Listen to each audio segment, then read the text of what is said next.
Bonsoir. Pour toutes les femmes et les filles, droit, égalité et autonomisation.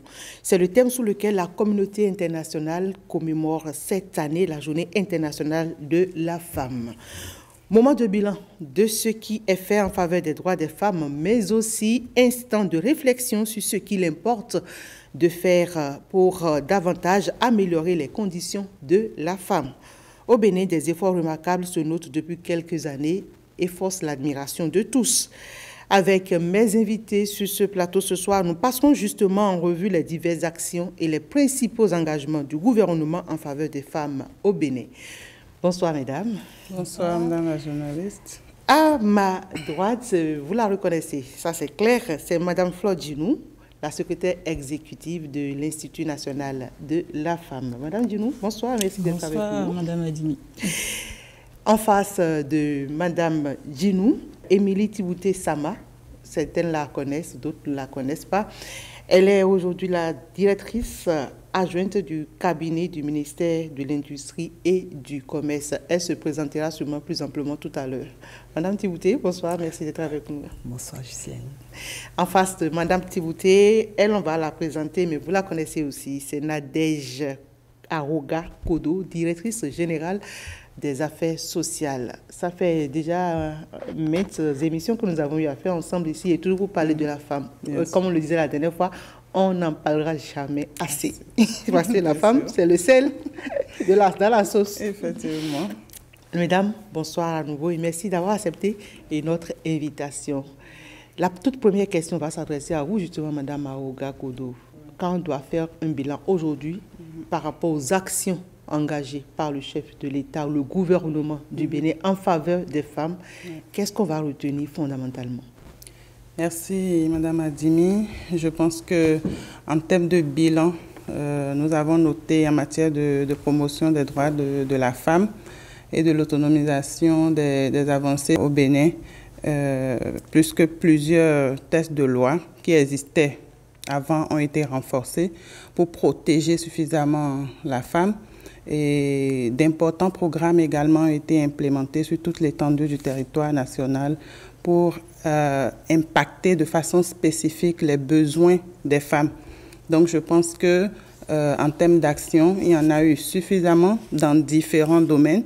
Si on s'intéresse par exemple à tout ce qui a trait aux droits de la femme, il me plaît de rappeler le texte de loi portant les mesures spéciales de répression des infractions commises à raison du sexe des personnes et de protection de la femme, qui criminalise plusieurs infractions qui sont commises du fait du sexe de la femme. Donc, elle est victime de ça parce qu'elle est de sexe féminin. Je veux noter par exemple le harcèlement sexuel, le mariage forcé, le mariage précoce. Et donc, le viol était déjà criminalisé. Mais des situations aggravantes ont été relevées quand le viol est commis sur une fille de moins de 13 ans ou quand c'est commis sur une femme enceinte ou sur une femme handicapée. C'est des situations aggravantes qui ont été relevées. Donc, en termes de droit, je pense qu'on a eu beaucoup d'avancées. Et pas que d'avancées de façon théorique, mais également beaucoup d'avancées en termes d'application des tests. Voilà. Si nous prenons également le domaine de l'éducation, par exemple, on peut noter qu'en 2024, nous avons pu atteindre en termes de taux de scolarisation au primaire 96%. C'est inédit. C'est vrai que le travail se fait, c'est un travail de fourmi qui se fait pour que tous les enfants, de façon globale, aillent à l'école. Mais un accent est mis vraiment sur la scolarisation des filles, puisque tout part du primaire. Aujourd'hui, on parle de la femme, mais pour que la femme se porte bien, pour que la femme soit autonome, pour qu'elle puisse contribuer au développement de son pays, il aurait fallu que la fille ait eu les conditions nécessaires pour grandir, pour devenir cette femme-là. Donc, en matière d'éducation, d'importantes actions ont été menées. Et ces actions ont permis également de renforcer le maintien des filles à l'école, l'orientation des filles vers les filières scientifiques pour que les femmes également puissent vraiment faire valoir leur potentiel. Si nous allons dans le domaine du leadership féminin, également à ce niveau, la participation des femmes au processus de prise de décision a été fortement renforcée. Vous n'êtes pas sans savoir qu'aujourd'hui, la représentation des femmes à l'Assemblée nationale s'est beaucoup accrue, à 28%. C'est vraiment important et je pense que cette réforme n'a pas juste été isolée, n'a pas été une réforme théorique, mais elle est soutenue par d'importantes actions qui permettent de former la femme au leadership féminin, au leadership politique. Donc, la jeune fille, la femme, dans toutes nos communautés, plusieurs actions ont été entreprises pour renforcer leurs capacités afin que cette réforme puisse vraiment être au bénéfice des femmes. Et donc, par rapport à l'autonomisation, il y a plusieurs actions. Et par rapport à l'autonomisation, on peut revenir sur l'assainissement du secteur de la microfinance, la digitalisation du microcrédit à l'AFIA notamment. Ça, on y reviendra à chaque fois parce que le microcrédit à l'AFIA, pour le gouvernement, c'est un véritable instrument de lutte contre la pauvreté. La pauvreté, surtout quand elle se féminise, c'est important d'y travailler. Et donc, la digitalisation associée à l'éducation financière permet aujourd'hui à toutes les femmes qui veulent entreprendre et qui n'ont pas les moyens. Pas que les femmes, c'est un programme ouvert aux hommes également, mais on note quand même que la plupart des bénéficiaires, en tout cas, il y a plus de femmes qui sollicitent ce produit. Donc aujourd'hui, toutes les femmes qui ont une initiative, qui veulent entreprendre, ont ce produit-là qui leur est mis à disposition par le gouvernement de façon sécurisée. Elles peuvent avoir les ressources sans intermédiaire. Et donc, on peut, en la matière, on a déjà décaissé plus de 42 milliards depuis que ce programme a commencé. Il a permis d'adresser plus de 700 000 personnes. Et rassurez-vous qu'il y a pratiquement près de 600 000 femmes. Sur 700 000 personnes touchées, il y a près de 600 000 femmes. Et l'intérêt aussi de ce programme, c'est qu'il permet en même temps que les ressources sont décaissées, il permet de doter les femmes de pièces d'identité, donc d'une identité. Parce que l'autre chose qui représente un élément de vulnérabilité pour la femme, c'est l'inexistence de l'identité. Elle est là, mais elle n'a pas de date de naissance, elle n'a pas de pièce d'identité. Donc, à travers ce programme, les femmes qui bénéficient de ce programme d'office passent par l'appui, l'accès au certificat d'identification personnelle. Et donc, elles ont pu accéder à ce service de l'ANIP. Exactement. La plupart, toutes ces femmes-là, près de 84%, n'avaient même pas de compte mobile money, donc sur leur téléphone. Elles n'avaient pas accès à ça. Donc, à travers le programme de microcrédit à l'AFIA, elles ont pu l'avoir. Elles ont toutes été renforcées en matière d'éducation financière, de e-commerce. Donc, je pense que c'est un programme qui a permis de couvrir largement plusieurs besoins de la femme en matière d'autonomisation. Et vous avez sûrement été soutenu dans ce programme par le ministère de l'Industrie et du Commerce, puisque là, quand j'entends financement, quand j'entends crédit, je vois le commerce, je vois l'industrie. Madame Thibouté, quel a pu être l'apport du ministère de l'Industrie et du Commerce dans toutes ces actions, notamment parce que là, ça rentre en même temps dans le cadre de l'autonomisation. Merci. Je dois dire que pas seulement porté par le ministère de l'Industrie et du Commerce, mais une initiative du gouvernement.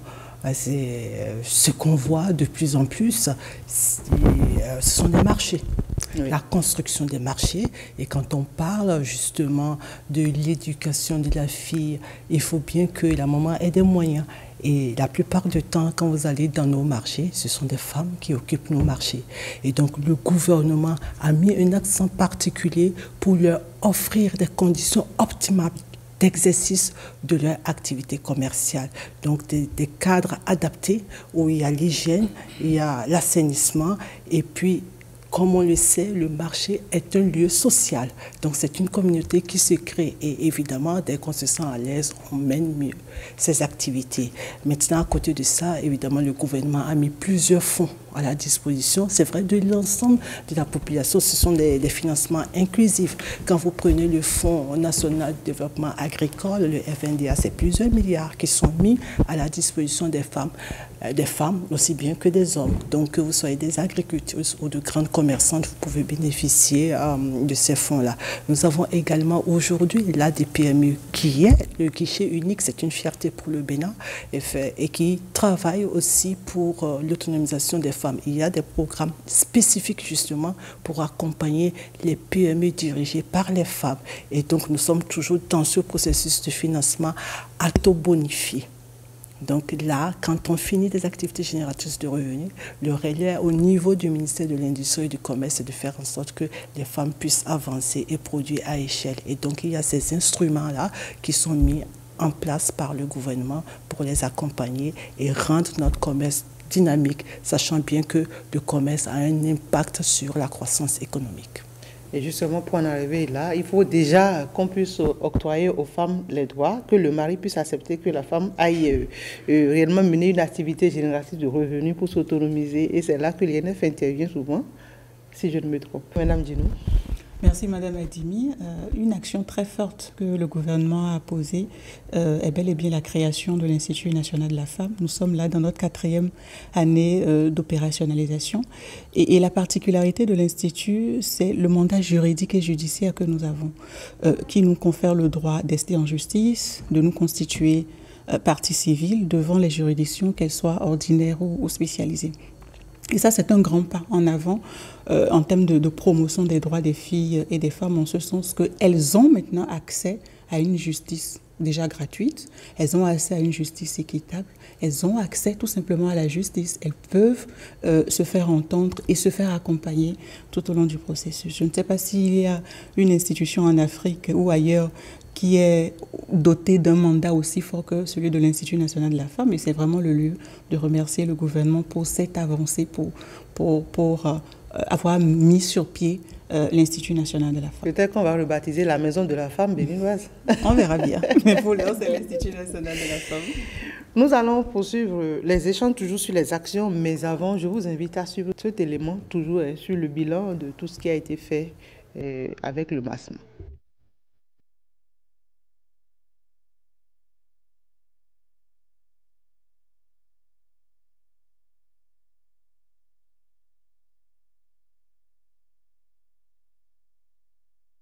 En Afrique, les femmes continuent de payer le lourd tribut de toutes les violences qui caractérisent les relations sociales, politiques, culturelles et économiques au sein des communautés. Les violences à l'égard des femmes et des filles persistent, brisant des vies et engendrant un cycle de peur et de désespoir. La situation est bien préoccupante et le gouvernement béninois a pris des mesures hardies visant à favoriser l'essor de la femme. Sur le plan juridique, plusieurs textes de loi ont été votés et promulgués afin de garantir la protection de la gente féminine.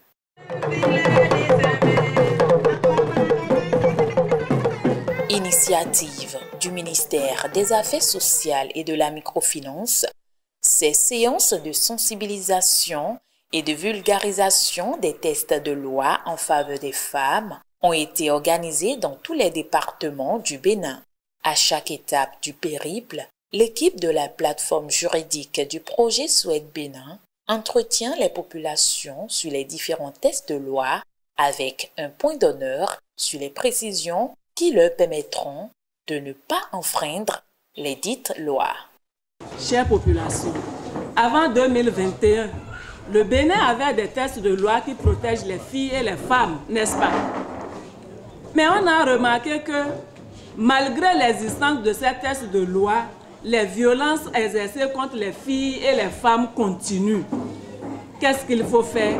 Le législateur a pris la noble décision de renforcer les systèmes de protection.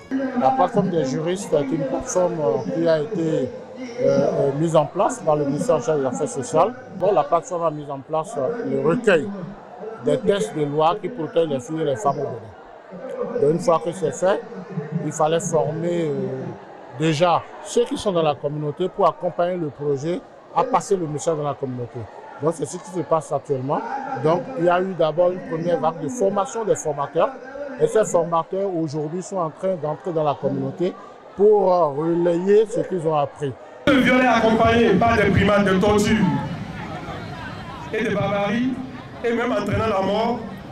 L'auteur encourt une réclusion criminelle à perpétuité. Nous les hommes, nous devrions avoir de la retenue. Je vous en prie, 0 infraction à raison du sexe, 0 viol. Autorités locales, sages, notables, jeunes, leaders religieux et traditionnels, toutes les composantes de la société ont été conviées à ces séances qui ont porté sur plusieurs thématiques clés, notamment les questions du harcèlement sexuel, du viol, des mutilations génitales féminines, de la traite et du déplacement illégal des enfants, du mariage précoce et forcé. Voilà, Madame Aroga Kodo, les actions que vous avez menées sur le terrain. Mais là, ça s'est un peu appesanti sur les tests de loi. Effectivement, comme on le disait tout à l'heure, les tests de loi font partie vraiment des avancées que nous avons enregistrées, des progrès. Et comme le montrait l'élément également, il ne s'agissait pas que de prendre des tests, mais d'informer la population par rapport à ces tests-là, leur contenu, mais aussi de les appliquer. Et dans la même lancée, je voudrais rappeler aussi qu'au niveau du ministère des Affaires sociales, les structures opérationnelles qui sont au niveau des communes ont été suffisamment démultipliées pour que leurs actions puissent aller toucher toutes les communautés.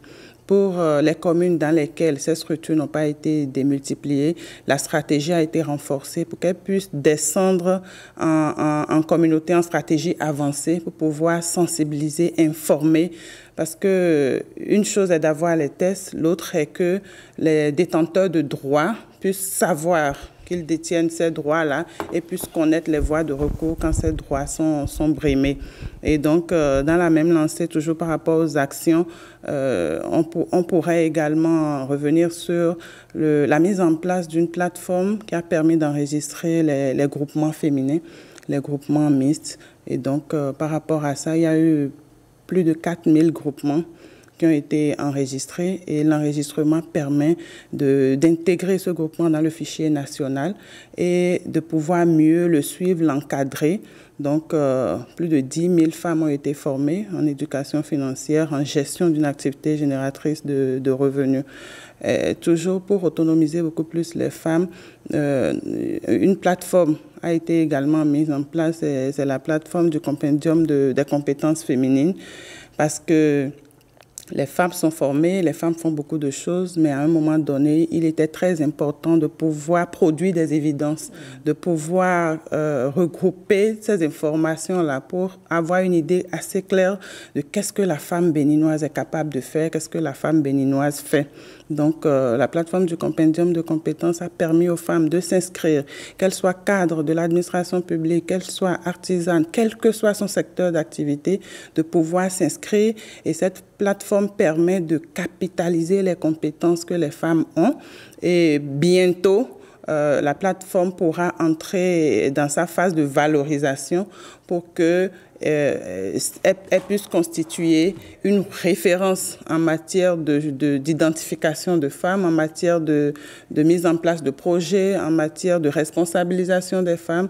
Et donc, je pense que c'est autant d'initiatives qui ont permis de... Plus précis et plus précis, cette plateforme servira justement à quoi? Parce qu'on voit la publicité passer. Je suis sûre que plusieurs femmes se demandent, mais si je m'inscris, est-ce qu'on va me trouver du boulot? Est-ce qu'on va m'appeler pour me donner de l'argent? Qu'est-ce que cette plateforme, à quoi ça sert réellement aux femmes? OK. Actuellement, on est à l'étape de l'enregistrement. Donc, l'idée, c'est de vraiment permettre aux femmes de pouvoir enregistrer leurs compétences. Ensuite, nous passerons à une étape de catégorisation. La plateforme est même paramétrée de sorte à ce que les profils soient catégorisés au fur et à mesure que les femmes s'inscrivent. Celles qui n'ont pas été à l'école, qui n'ont pas de diplôme académique ou universitaire, peuvent s'inscrire sur cette plateforme. Si elles ont une compétence à faire valoir. Donc, c'est une plateforme. Exactement. Et donc, quand vous avez un projet, vous, par exemple, vous avez un projet d'offrir des tenues kaki aux filles. je dis n'importe quoi, tenue kaki à 200 filles, par exemple, vous pouvez aller chercher vos couturières sur la plateforme. Parce qu'elles sont inscrites, elles sont là. Donc, vous avez un projet, vous avez une initiative, vous avez besoin de profils de femmes ayant une certaine compétence clé. La plateforme du Compendium de compétences est ouverte et accessible. Même dans la restauration. Exactement. Donc, vous pouvez aller sur cette plateforme pour identifier la compétence que vous souhaitez, identifier même la femme là où elle est, sélectionner un certain nombre et pouvoir ensuite conduire votre processus de sélection. Donc là, maintenant, on est en train de faire les enregistrements et un projet de valorisation des compétences féminines enregistrées est en cours d'élaboration et très bientôt, on va pouvoir y arriver. Là, c'est beaucoup d'actions et l'INF se réjouit sûrement puisque ça va être peut-être le creuset de protéger davantage les filles et les femmes. Absolument, nous nous réjouissons de ce qui est fait au travers du compendium des compétences. Même pour monsieur et madame tout le monde, hein, lorsque vous avez besoin d'un prestataire, souvent quand on a besoin de prestataire, on cherche, mais pouvoir aller sur le compendium, aller sélectionner, voir un peu ce qui s'y fait et sélectionner soi-même déjà dès la base.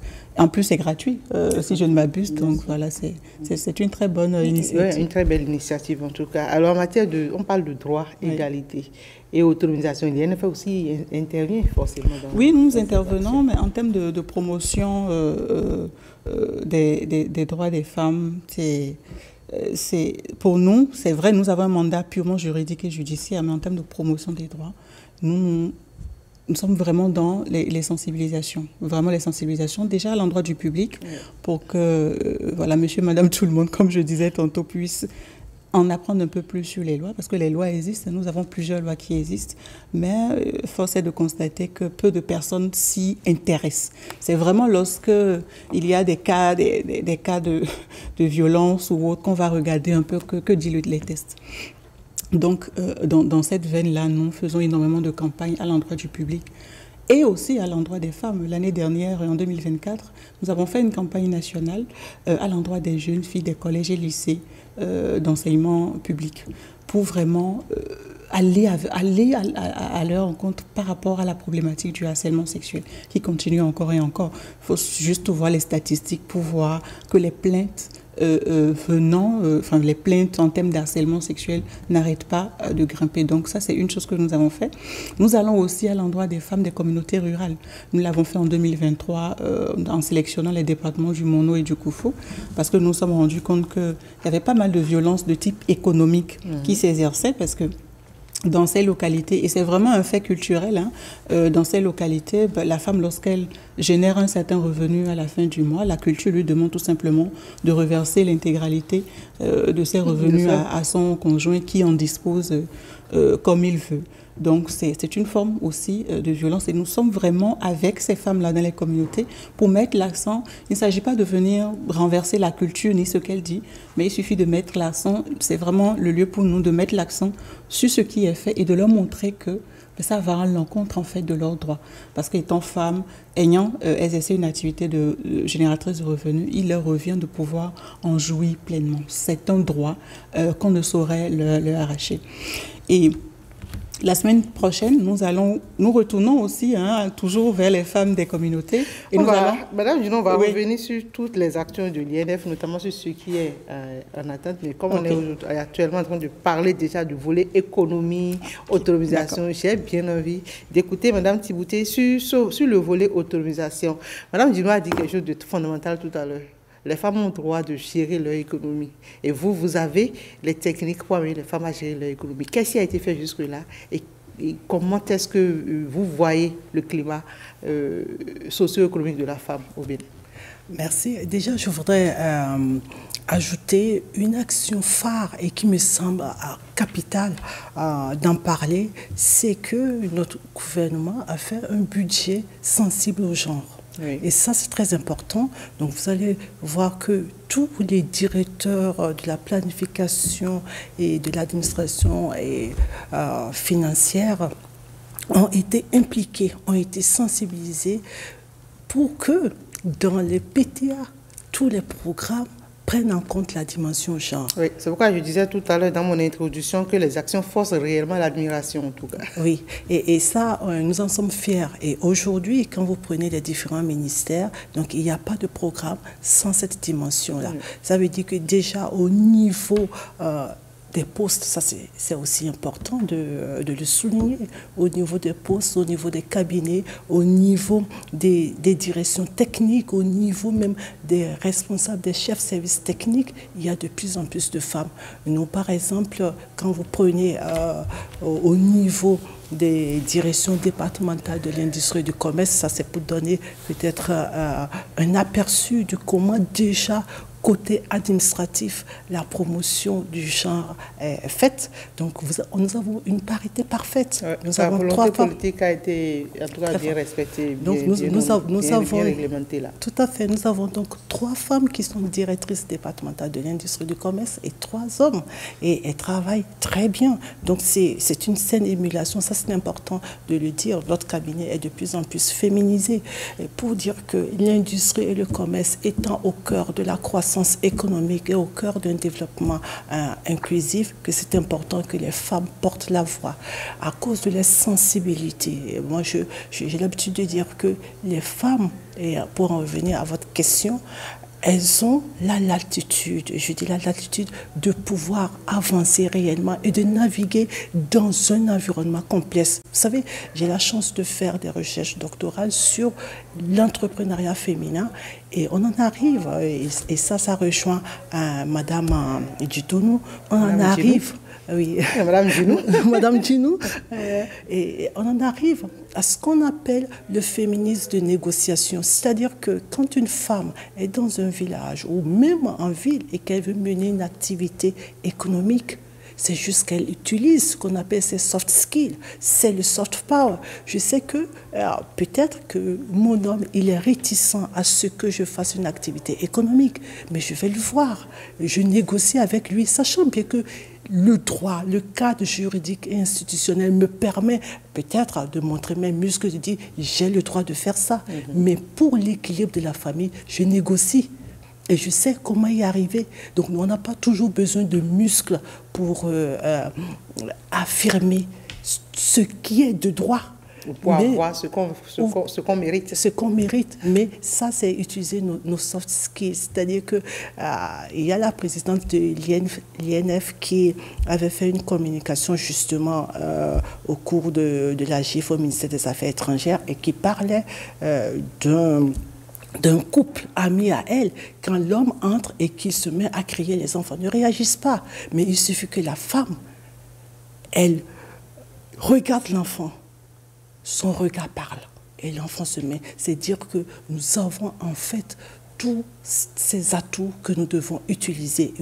Et en plus, j'ai l'habitude de dire que la femme prend des risques. Quand on va à la maternité, on ne sait jamais si on va en ressortir. C'est juste une façon de dire que la femme a tous les pouvoirs. En fait. Elle a tous les pouvoirs. Donc, c'est de prendre des risques, d'amener ces risques naturels-là au niveau du commerce, au niveau de l'industrie. Et ce que nous faisons justement au niveau du ministère de l'Industrie, à travers nos différentes directions et services techniques, notamment la CCIB, il y a un programme de femmes entrepreneurs en lumière, où nous mettons les femmes qui avancent tant dans la micro-entreprise que dans la moyenne et la grande entreprise. Le ministère également, l'année passée, au cours de la journée de l'industrialisation de l'Afrique, donc c'est juste en novembre passé, un accent particulier, je vais même dire que le contenu de cette industrialisation au niveau du Bénin, il a été mis au cœur le Forum des femmes transformatrices pour montrer tout ce que les femmes font en termes de dynamisme économique, en termes de transformation structurelle de notre économie. Donc ces femmes ont été mises en lumière. Et l'ambition du ministère, c'est justement d'accompagner une cohorte. Parce que les femmes, généralement, elles sont, quand vous prenez le micro qui est dit, vous allez voir, elles sont dans de petits montants. Mais quand elles produisent à échelle, quand la clientèle grandit, évidemment, il faudrait aller vers les banques et ne pas avoir peur d'aller vers les banques. Tant qu'on a le marché, tant qu'on a la clientèle, il faudrait pouvoir produire à échelle et justement avancer pour davantage impacter. Donc passer de la petite, de la moyenne à la grande entreprise. Vous l'avez évoqué, mais on va rapidement voir la petite qui sont les microcrédits aux plus pauvres. Nous avons un élément qui témoigne justement de ce que ces microcrédits aux plus pauvres font vraiment du bien aux femmes. Microcrédit à la FIA, c'est une bonne chose. Il m'a beaucoup aidé parce que j'ai commencé par 50 000 et maintenant jusqu'à 100 000. Ça ne me suffit pas. Pour aller prêter là, c'est une perte et je paye des intérêts dedans. Mais pour microcrédit à la FIA, ça m'a trop aidé et ça m'a beaucoup attiré. Pour la deuxième phase, j'ai pris 100 000, 100 000. Et il faut dire que ça m'a beaucoup aidé parce que ça a permis qu'on puisse quitter une étape bas à une étape plus moyenne.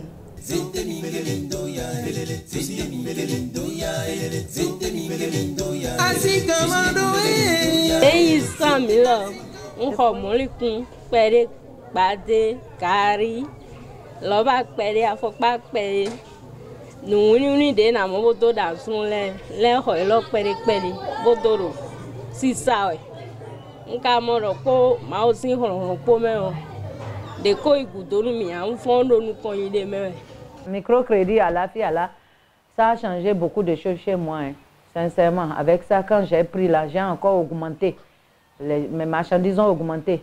Sinon, je faisais arachide seul. J'ai augmenté 1000, j'ai augmenté maïs, soja, un peu de tout, hein, un peu de tout.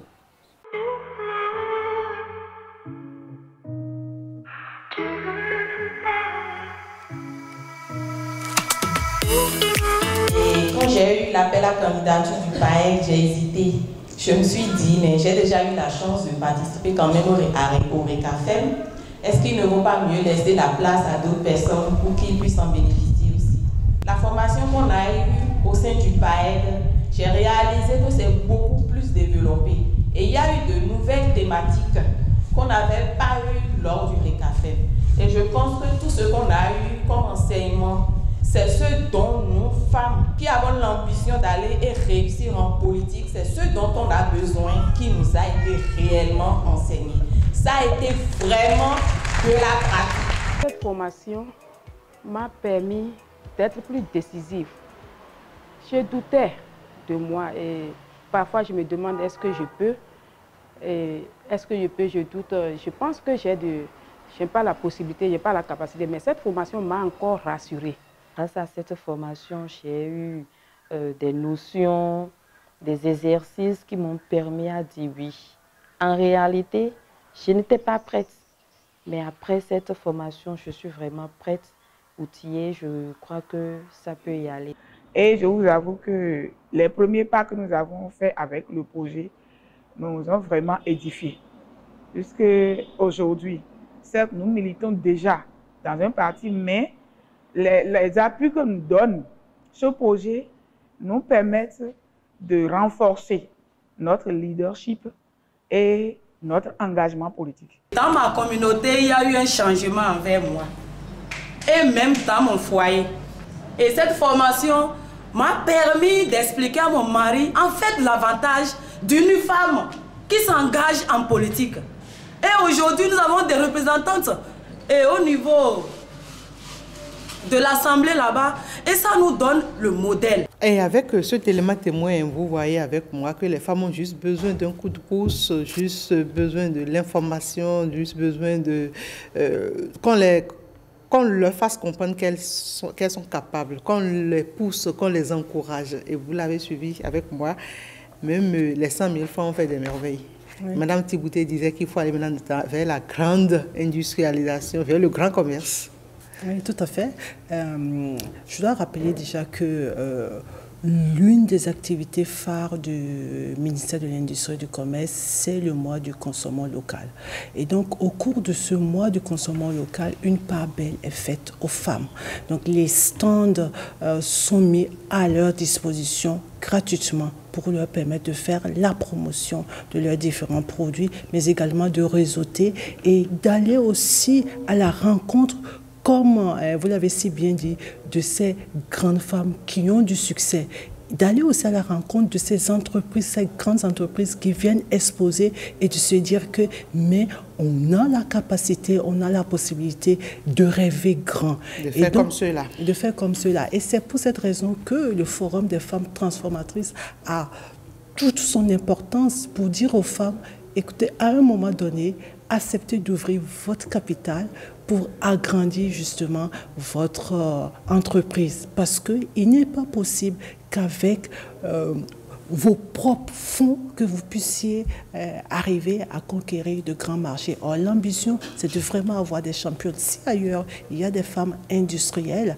il y a des noms qui restent et qui sont centenaires des noms de femmes que je ne vais pas citer, eh bien, c'est possible de le faire ici. Sachant que dans notre culture de façon intrinsèque, nos mamans, nos grands-mamans sont des commerçantes par excellence. Mais malheureusement, qu'est-ce qu'on remarque? C'est que vous allez voir cette femme qui fait son dos-corps et puis excellemment bien, elle est toujours là jusqu'à vieillir. Oui. Alors qu'elle peut industrialiser ça. Vous voyez, c'est qui fait son ATA, son TV, etc. Et qui a de la clientèle, mais à un moment donné, se sent fatiguée parce qu'elle est en contact du feu. Donc, il faudrait améliorer cela et aller de l'avant. Et juste ce dont elles ont besoin, c'est l'information, c'est de les rassurer parce que c'est possible d'aller de l'avant et d'impacter davantage, comme je l'ai dit. C'est possible d'aller de l'avant et d'impacter davantage, mais on ne peut pas y arriver tant qu'il existera encore des couches de violence. Madame Djimou, est-ce que j'ai menti?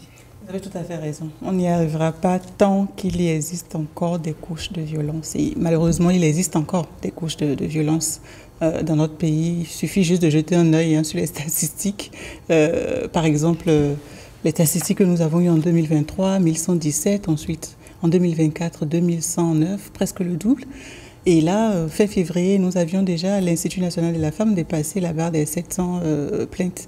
Donc, il y a de la matière et nous avons encore énormément de choses à faire pour En matière de violence, qu'est-ce qui a été fait globalement déjà depuis la dernière GIF? Oui. Qu'est-ce qui a été fait globalement déjà? Alors, sur le plan de la lutte contre les violences basées sur le genre ou les violences faites aux femmes et aux filles, pour revenir au mandat juridique et judiciaire de l'Institut national de la femme, chez nous, c'est vraiment une assistance juridique gratuite offerte aux femmes et aux filles, une assistance judiciaire également, complètement offerte, la constitution d'avocats qui est aussi complètement offerte aux femmes et aux filles victimes de violences. Nous avons mis en place aussi un protocole qui nous permet d'assister financièrement les victimes et leurs accompagnants dans le cas où elles sont encore mineures à pouvoir se déplacer pour aller dans les juridictions, à pouvoir être hébergées et à pouvoir aussi se restaurer parce que il faut savoir que les cas de violence arrivent beaucoup plus dans les familles indigentes, vis-à-vis des personnes indigentes que d'autres types de personnes. Donc, il fallait vraiment réduire au maximum les cas d'absentéisme au niveau des juridictions lors des audiences. Et donc, c'est la raison pour laquelle nous avons mis en place ce protocole-là. Il faut aussi dire que nous sommes, c'est vrai, dans la répression, mais nous sommes aussi dans la prévention, avec les sensibilisations que nous faisons, surtout sur la vulgarisation des textes de loi. Nous avons parlé à l'entame de cette émission de la loi sur la répression des infractions commises à raison du sexe. Il y a également la loi sur la santé sexuelle et reproductive. Il y a également le Code des personnes et de la famille qui a été revu et actualisé pour donner encore plus la possibilité à la femme de pouvoir exercer ses droits. Donc nous faisons énormément de sensibilisation, non seulement en français, mais aussi dans les langues locales, pour que la femme dans le fin fond du Bénin, la fille dans le fin fond du Bénin, et aussi l'homme, que les hommes puissent aussi comprendre ce que disent les textes de loi, les peines encourues lorsqu'on franchit la ligne à ne pas franchir. Et donc, sur toute l'année 2024, nous n'avons fait que de parcourir les départements, département après département, commune après commune, pour sensibiliser les leaders religieux, les acteurs territoriaux, les dirigeants de culte sur ce que disent les lois, les peines encourues, parce qu'il est très important. On dit nul n'est censé ignorer la loi. Donc la loi frappe, mais attention, il faut aussi que les populations puissent comprendre ce que disent véritablement les lois. Quand j'entends sensibilisation, quand j'entends information, je pense directement aux 16 jours d'activisme qui ont souvent cours vers la fin de chaque année et au cours desquels il m'arrive de retrouver les 3 ministères ici réunis. Nous allons rapidement voir le bilan des 16 jours d'activisme, un récap des activités 16 jours d'activisme de l'année 2024.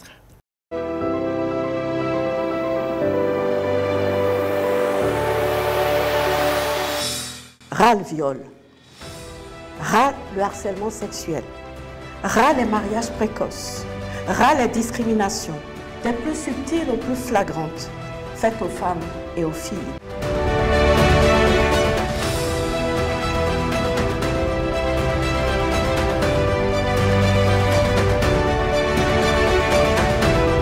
Il n'y a plus de règlement à l'amiable pour certaines choses.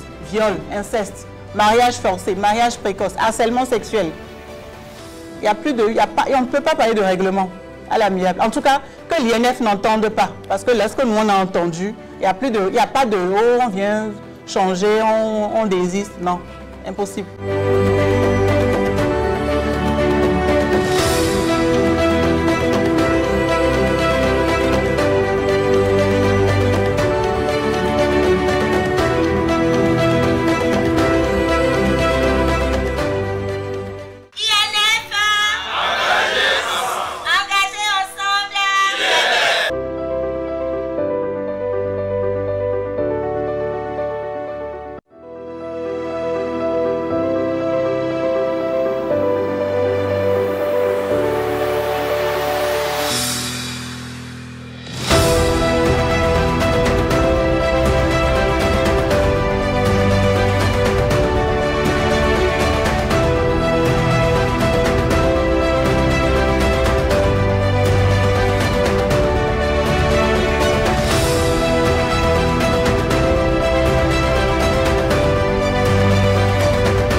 Stop aux discriminations, stop!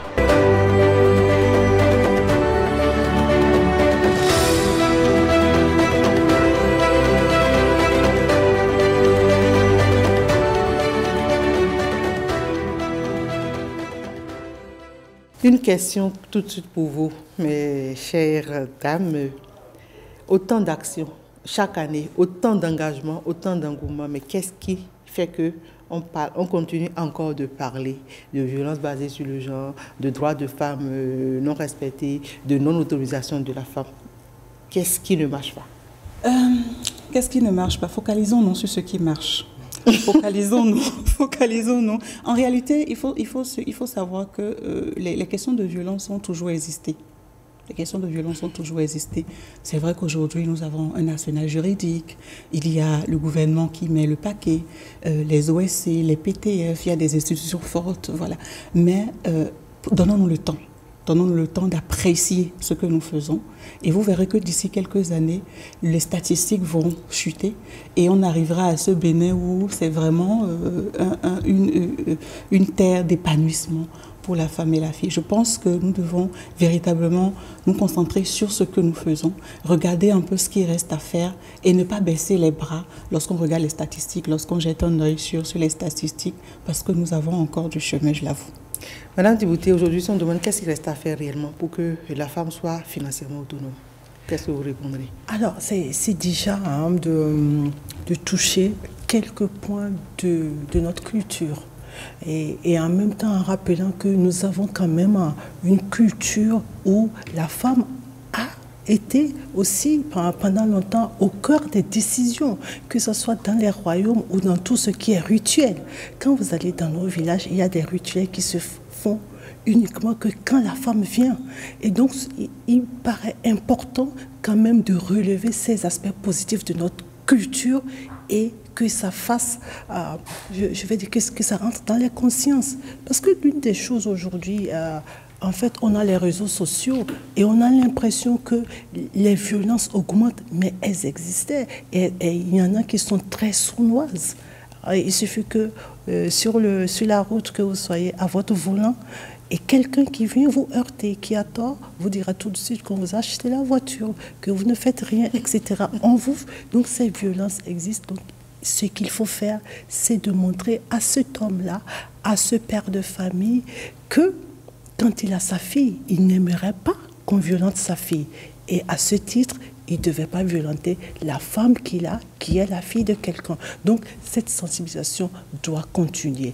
Ensuite, des mesures davantage pour que la femme soit plus présente dans, par exemple, l'industrie. Vous savez qu'au niveau de l'industrie, bien que j'aime à le dire, c'est un mot féminin, mais en même temps, c'est vraiment des métiers dits d'hommes. Et on n'a pas de chefs métiers femmes. Et donc, il faut faire cette promotion-là pour dire que dans l'industrie, nous pouvons avoir des chefs métiers femmes. Et aujourd'hui, fait la promotion, par exemple, des femmes qui sont dans la soudure, qui fabriquent, je veux dire, des outils mécaniques, et il y en a. Et ça, c'est important. Donc, la sensibilisation doit continuer. Sinon, beaucoup de choses sont faites réellement pour la promotion des femmes. Le cadre juridique est là. Maintenant, sachant bien que le changement est un long processus. L'homme qui est habitué, l'homme qui a été éduqué de sorte à ce qu'il se lève le matin et qu'il aille tout simplement à la télé ou bien prendre juste son seau pour se laver et que la fille doive chauffer la sauce, balayer le salon, fait ça. Vous vous rendez compte qu'il a été éduqué comme ça pendant longtemps, puis dès qu'il se marie, évidemment, il connaît que ça. Que sa femme ne lui fasse aussi. Donc, quand il revient, il se vautre tranquillement dans son salon. Et puis, même la femme qui vient fatiguée, elle doit aller à la cuisine et le servir, etc. Donc, c'est vraiment un changement de paradigme, une progression dans la mentalité. Et comme tout changement a des résistances, il y aura certainement des poches de résistance, mais il y a un travail formidable qui est fait avec des autorités religieuses, avec des autorités traditionnelles qui sont de plus en plus impliquées et qui ont voix encore dans nos différentes localités. Donc beaucoup de choses sont faites. Et quand je prends particulièrement le ministère du Commerce, dans la politique commerciale aujourd'hui et dans notre PTA de cette année, une part belle est faite pour l'exportation des femmes, des produits des femmes entrepreneurs à hauteur de 50%. Parce qu'il faut le dire, au niveau de l'OMC et de la ZLECAf, il y a des protocoles qui ont été pris pour qu'il y ait la promotion du genre dans le commerce. D'accord. Madame Aouga Koudou, on dit pour toutes les femmes et les filles, droit, égalité, autonomisation. Beaucoup de choses sont faites. Madame Flore Dinois a dit de nous focaliser sur ce qui a marché. Mais je ne manquerai pas de demander qu'est-ce qui reste à faire. Qu'est-ce que vous pensez qu'on doit faire davantage pour atteindre les objectifs? Merci beaucoup. Je pense que nous allons continuer à travailler pour réduire vraiment les pesanteurs socio-culturelles qui continuent quand même de discriminer la femme à plusieurs égards. Et donc, ça fait partie des grandes priorités parce que l'objectif du gouvernement, c'est vraiment de parvenir à bâtir une société dans laquelle l'égalité de genre est intégrée à tous les niveaux. Et donc, que l'accès aux services, que l'accès au bien-être soit équitable pour hommes et pour femmes et que les femmes soient vraiment libres de briller. Voilà. Donc, en termes de perspective, au niveau du ministère des Affaires sociales, nous avons des outils de travail qui nous permettent de mesurer l'évolution des indicateurs. Et quand on a parlé du microcrédit à l'AFIA, vous êtes revenu sur le fait qu'on y avait 50 000 et que dans l'élément tout à l'heure, les femmes ont parlé de 100 000. Donc, on a commencé petit. On est parti de 30 000. 50 000. Ensuite, les femmes ont commencé à réclamer 100 000. Ça veut dire quoi? C'est pour nous une façon de mesurer le progrès. Donc aujourd'hui, à un moment donné, elles ont estimé que 50 000, leur capital a assez évolué et qu'il leur faut plus. On est passé à 100 000 et rassurez-vous, là maintenant, 100 000, elles estiment déjà que ce n'est plus suffisant. Donc, le paramétrage est en cours, les actions sont en cours pour que nous passions très prochainement à 200 000. Et pourquoi pas d'ici là 500 000 et 1 million? Exactement. Et là, ça leur permet de sortir de cet instrument puisque c'est ça aussi l'objectif du gouvernement. Ce n'est pas de les maintenir dans le microcrédit à l'AFIA, mais le microcrédit à l'AFIA aide la femme à découvrir son potentiel pour, d'ici là, réussir à toquer à une porte de banque et dire « je veux faire un prêt de 2 millions ». Ce qui va justement réjouir notre débat militaire, c'est clair. Exactement. Madame Ogakodo, on n'en dira jamais assez. Nous allons donc nous en arrêter là. Et Flore, dis-nous un petit mot en quelques secondes. Et ce sera le mot de conclusion. Alors, au moment de conclusion, nous sommes dans la semaine, dans le mois où nous célébrons les droits des femmes. Je voudrais parler à une femme, une jeune fille, une femme aujourd'hui et lui dire... n'oublie pas que l'Institut national de la femme existe. Nous sommes là pour t'aider en cas de violence. Plus de peur, plus de résignation. Depuis l'année dernière, nous avons parlé de la riposte qui veut que nous puissions libérer la parole et parler, nous plaindre. Alors l'Institut national de la femme est là. Nous avons des psychologues, des assistantes sociales. Tout le package d'assistance juridique, judiciaire est totalement offert. Donc n'hésitons pas. N'hésite pas, chères femmes, à nous contacter à l'Institut national de la femme, le 01 51 07 88 88. Et puis notre call center, ça c'est une pépite que j'ai réservée pour la fin, le 114, qui est enfin opérationnel et qui pourra nous accueillir, vous accueillir. Merci. Bienvenue au 114. OK. Pour toutes les femmes et les filles, droit, égalité et autonomisation. Je vous le rappelle, c'est la thématique sous laquelle nous célébrons cette année la Journée internationale des droits des femmes. Mesdames, Messieurs, j'espère que vous avez retenu l'essentiel, c'est que le gouvernement fait beaucoup aujourd'hui pour la femme béninoise. La balle est dans le camp des femmes elles-mêmes pour qu'elles puissent se décider à aller de l'avant. Et toutes les ouvertures sont faites de part et d'autre, que ce soit au ministère de l'Industrie et du Commerce, que ce soit au ministère des Affaires sociales et de la microfinance. Et ce n'est pas à l'INF qu'on va vous fermer la porte, mesdames, messieurs, parce que c'est ouvert aussi aux hommes, puisqu'on parle d'équité et non d'égalité. Désormais, ça c'est le mot de Mme Thibouté que je passe.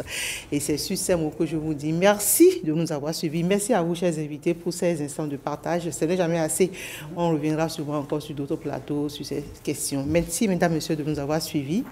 Merci à toute l'équipe de réalisation et je vous dis à très vite.